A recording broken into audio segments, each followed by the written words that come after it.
It all started on a quiet Sunday morning, the kind where I usually grab a cup of coffee and walk down to the private lake behind my property to enjoy some peace and quiet.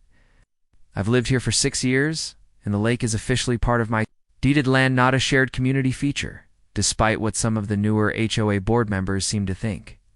That morning I noticed a group of unfamiliar people casting lines into the water, setting up chairs, and even playing loud music. When I approached them and politely asked who had given them permission to fish there, one of the women smirked and said, "Karen said we could." That's when I knew I was in for it.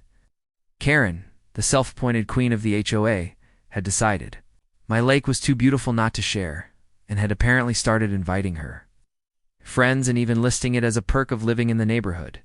I calmly explained that the lake was on private property and not for public use, but that didn't sit well with Karen, who showed up 10 minutes later, furious and shouting that I was being unneighborly.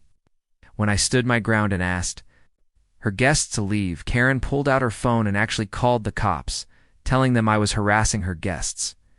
When officers arrived, I showed them my property documents, clearly marking the lake as private land. The cops were polite but visibly annoyed that they were called for what was clearly a civil issue.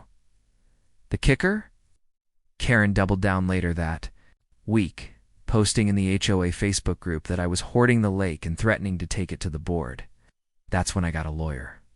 Fast forward a month, and Karen and the HOA are now facing a lawsuit for trespassing, public nuisance, and making false claims to law enforcement. Turns out, the HOA had no legal right to represent my land, and the lawyer even found evidence of her advertising lake access to prospective buyers, which is now being investigated as real estate misrepresentation. All I wanted was a peaceful day by my lake. Thanks to Karen, this peaceful fisherman is suing on. I've got a legal team bigger than her fishing party, asterisk.